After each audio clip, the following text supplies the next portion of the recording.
Welcome. If you're new to the channel, my name is Elliott and you're watching Rickety Ski Reviews. Today, we're answering your questions, giving out recommendations, at least where we can. Sometimes people want recommendations and I've never touched the ski. And I generally don't do that unless I've skied something really similar or adjacent to it, but I don't know. I tend to stay away from those questions just because I don't want to recommend something I've never skied on. Oh, well, this ski has the aquifer effect and it's got this DNA technology, so it's gonna do this for you. No, we don't do that here. That's not what we do. If I recommend a ski, it's a ski I've skied on or at least similar to a ski I've skied on, and I give recommendations that way, but I'm not gonna make stuff up. So anyway, without further ado, let's jump right into it. As always, to all these recommendations, I will have affiliate links down below. That is the majority of how this channel makes money. I don't take any money or sponsorships from any brands. I don't take any money for any reviews, and I have 0 sponsors currently. That may change in the future, but I don't take money from ski brands, and that's how I'm able to do it. So please, if you're shopping for skis, use those affiliate links. It helps me out a ton. We also have memberships, all that stuff, like and subscribe. But without further ado, let's help answer questions. The first question comes from C. Adamchick. They say, Nordic Enforcer 99, Vocal 102. I'm not sure what that means. You gotta give me more than Vocal 102. There could be a lot of different skis. Okay. Armada Declivity 102, narrowed down to demo these 3 for my wider ski. Low powder groomer, off-piste, trees, not sure if they'll all be available. As a compliment to Kendo and Wrangler quiver, thoughts anyone? Ooh, that is a good question. So you want a mid-width ski that is low powder, good on the groomers, good off-piste, and prioritizes trees? I like the Nordic Enforcer 99 a lot. I would pick that for a bad weather ski. I don't think it's particularly maneuverable off trail. Vocal 102, I'm not sure what you're talking about. If you're talking about the Blaze 104, that would be my recommendation because I think it's really good. And Armada Declivity 102, I have not skied. Low powder groomer, off-piste trees. Honestly, my first recommendation is probably a Vocal Blaze 104. I would check that out. I think it's great in light amounts of powder. I think it's great off trail. It does pretty well on the groomers as long as it's not too firm. I think that's an excellent option. I would also test out the Salomon QST 98 if you have that available. I think that could be a great option for you. What else have I tried? Blizzard Rustler 10 isn't a bad option just to give you some variety. I haven't put out the review for the Black Crow's Justis, but that's pretty good. My top choice, honestly, for just what you're describing is Blaze 104. I think that's an awesome option.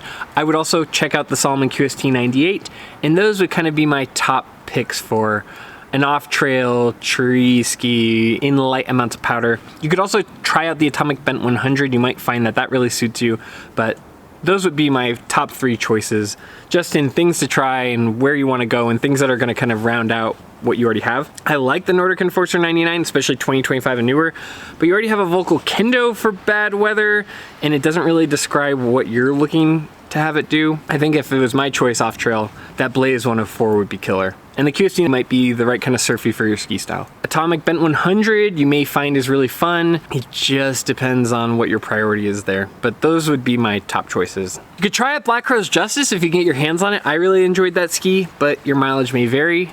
I found that to be a very competent ski, but the Blaze 104, in my opinion, for light powder and off trail is a little bit more maneuverable. I know I'm behind on my reviews. I've got all these things I've reviewed and then it's all in the pipeline. It'll get done eventually, but I have to kind of prioritize the companies that have sent me skis. But I've got at least 3 ski reviews. I've written down everything. I've recorded the on snow video. I just need to get in front of the camera. But you know, there's just a big pipeline, and this channel has grown quicker than I could than I ever kind of imagined, which is great. But the Black Crow's Justis, I really like. I'll have a full review coming out eventually. All right, CFWT9DR says, you really made your next post members first? Okay, I am out. Enjoy the sponsor money.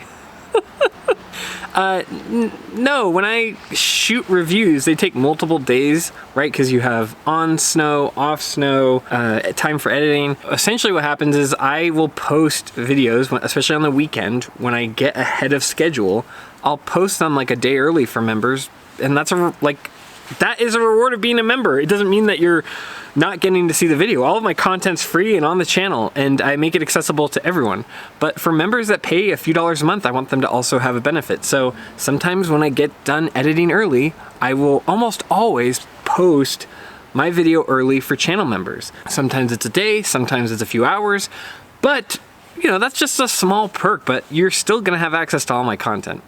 Sorry to see you go. Also, enjoy the sponsor money. What? I've never taken sponsor money. And also, the channel membership, 50% of that goes to YouTube or something crazy. It's just my way of being like, thank you for being members, thank you for supporting us financially. It helps my YouTube metrics, but it's a, you know, it's a small perk, and I also prioritize their comments. So, you know, because I get so many of them, I have to find some way to weed it out. And I set my channel membership at, I think, if not the most, one of the most affordable settings that Google even lets me do it at. It's maybe like $1 or $2 a month that I actually see. So I'm sorry you're upset, but you know, just wait a day or two if it's that big of a deal. Or if you can't wait a day or two, consider the membership. I don't know. I'm not trying to squeeze anyone for money. I'm just trying to kind of build a community here. And there's also like other perks, like people will send me video of them skiing and they want feedback. Okay, that like takes a bunch of my time away from making videos that have AdSense and things like that. So I have to be like, okay, I can't answer everyone's question. I need a way of prioritizing this, or I need to like section out. If you want me to actually give you feedback on your skiing, then you need to use that membership tier. Just because it ends up all I do all day is answering comment sections, and I would never make new videos. So I'm just doing it holistically for the broader benefit of everybody watching. Anyway, sorry to hear you're disappointed, but I don't know what you want me to do about it. Okay, Ski Enthusiast X71 says, hi Elliott, I've watched your videos for a while and was the guy who you talked about going to ski Vermont. My dad and I went to ski Killington and Stowe and had a blast. Oh, good. Okay, they had a comment asking what places to go, and I'm glad you like those. That's awesome. My girlfriend has never skied before, and we are going for the first time next Friday. Any tips? Any tips for a first-time skier? Just don't set big expectations. You could even like put them in a lesson or something like that, but I really, with new skiers, just focus on having fun. I think that people set crazy expectations and they compare themselves to people who have skied hundreds, if not thousands of days. Don't do that. Just be like, okay, this is a fun thing we're gonna go do. We're gonna go get hot cocoa after or whatever. We're gonna like, you know, find ways that you can make it fun. Don't focus just on, oh, well, we can only be having fun if your ski performance is good, because nobody day one is good at anything. You know what I mean? There's nobody who's good at day one. It's gonna be your worst day guaranteed, but it gets better from there. So try not to focus on performance, just focus on having fun. I would maybe watch like my video, or there's plenty of other videos on YouTube, and just focus on a couple fundamentals and be happy with that. I can tell you a couple things you don't want to do. Whatever you do not be the guy that brings his brand new girlfriend or friend up to the top of the mountain and leaves them and says, good luck. Don't do that. That is the worst. It's mean, it's borderline nefarious. It's just awful to do. Don't do that. And then also, don't be the one like giving her a bunch of critique or giving a bunch of input all at once. People learn things like one item at a time. There's an old Ben and Jerry saying that goes, if it's not fun, why do it? If it's not fun, is she ever gonna go and do it again? Do you really want to be the person that kind of like deters her from doing it? Just go have fun, focus on the fun, and the rest will kind of fall into place after that. And yeah, just, you know, the first day she's, oh God, it's been so long. I don't even really teach people how to ski, beginners. Just, she's gonna wanna learn how to control her speed and feel safe and comfortable. And, you know, from there, just teaching her how to kind of flex the boot and change the ski's direction. You know, a lot of people don't realize that you control your speed with turning. But beyond that, just focus on like, how can I make this fun? What can I do to make this kind of special for her?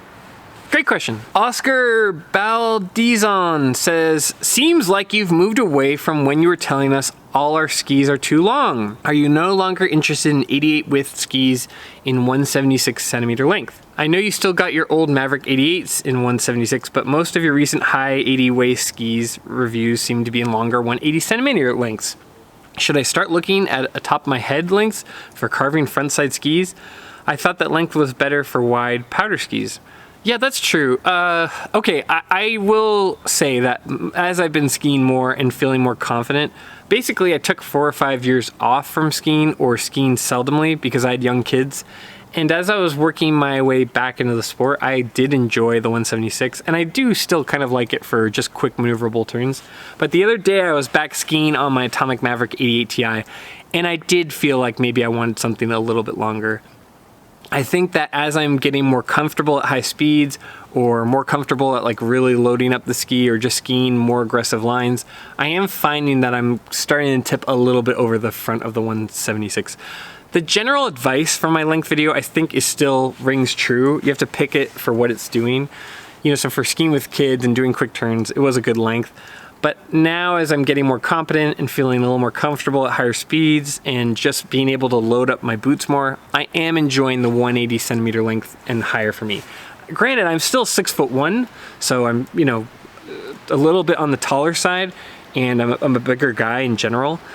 I have been enjoying more of the 180, but the advice is still true overall. I've never in any of my videos been like, you need this exact length. I could be like, oh, I would lean this way, but a lot of it comes down to personal preference and what you're doing with the ski. I did try a pair of 190 plus powder skis and found like, oh, that's pretty good. But that ski also had a very aggressive splay on the tip, so it kind of offset it a little bit. But I am finding, as I'm improving in my abilities, I'm enjoying a little bit more length, especially in the powder settings, especially on the groomed runs, and I have kind of upped myself a little bit into a minimum of 180 centimeters for myself personally. But again, a lot of your mileage may vary, and I do think a lot of people on shorter skis would benefit because they wouldn't have to work so hard to get them around. It's not a one size fits all for every ski across the board, and as my ability has grown, I have found myself, though, as you've noticed, enjoying a longer ski. Yeah, I don't know, maybe I was wrong, maybe now this just suits me, but it's just what feels better to me in general. As of right now, that may change. Maybe in a few years I'll be back down to 176 because that'll feel more comfortable. But right now, I'm really enjoying that around 180 centimeter length. Okay, last comment comes from Spencer Riding 2904. They say, really enjoying the string of positive reviews recently. Seems like ski designs in general are in a pretty good place right now. I've been thinking about this a lot too, because a lot of my scores lately are high, and part of me wonders like, oh, should I, bring everything down?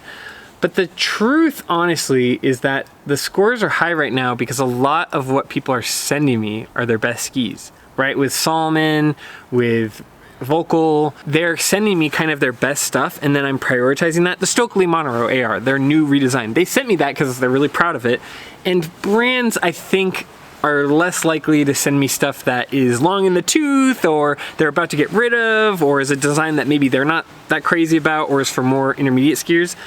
So I think it's kind of a two-part thing. A lot of what I'm getting early on are really good skis. And specifically right now, I'm prioritizing skis that are sent to me with brands that I'm working with, right? It doesn't make any sense for me to be like, oh, hey, thanks for sending me that ski, but I'm gonna go demo 10 skis from the local shop first. No, like, I have a queue and I try to respect that, and I respect, the order in which they come.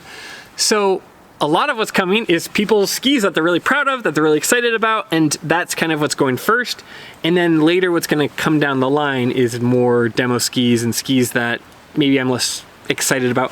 And then, my own kind of brain working when I go to the ski shop, I'm like, oh, I'm really excited about this ski. I want to check that out. Or, oh, I've heard a lot of people talking on my comment section about this ski. Okay, I'm going to go do that one. And so I'm kind of prioritizing things that I'm excited about, and maybe it's, not on purpose, but I'm prioritizing what I'm excited about. Somebody wrote me a comment about the Armada ARV 112, and I may review that, but God, I'm like, am I gonna ruin a whole powder day on those ARVs? Because the ARV 100s or 102 or whatever I reviewed, that almost ruined a low powder day. So for me, a high powder day, I'm like, I don't know why I'm gonna ruin a whole day of great skiing. I maybe will, I don't know, but what's happening is I'm really excited about a handful of skis, and I'll kind of gravitate towards those. And again, the brands are excited about things, so it seems like a lot of these skis I'm reviewing early on are very good skis. And I can't guarantee like, oh, the later skis will be bad. Who knows? I never review a ski until I've actually skied on it. But that's kind of a trend I've noticed as well. And a lot of skis are really good at a handful of things, and they just choose like, we're not gonna prioritize dampness, we're gonna prioritize flow, or vice versa. I do think ski designs have come a long ways from what they used to be. I feel like all mountain skis have just become so good in the last few years. There's a few things that I'm not crazy about, and there are some ski designs that I don't like, where they kind of feel like a Frankenstein's monster, but on the whole, I've been really impressed with skis lately. So great question and great observation. So anyway, that's the end of the video. If you like this kind of content, please consider liking and subscribing. That's a free way to support the channel. We also have memberships down below. Like I said earlier, we kind of prioritize that. I will have links down below to all the skis I recommended. So please, if you're kind of shopping for deals, go look at that. I also typically put good, well-priced skis in the description just so you can kind of thumb through that. That is a really easy way to support the channel. It doesn't cost you any extra money. But as always, don't buy things if you don't need them. That's not my goal. But most importantly, thank you for taking time out of your day to watch my content. It means a ton to me, and I can't say enough times how much I appreciate it. And as always, I'll see you in the next one. See ya.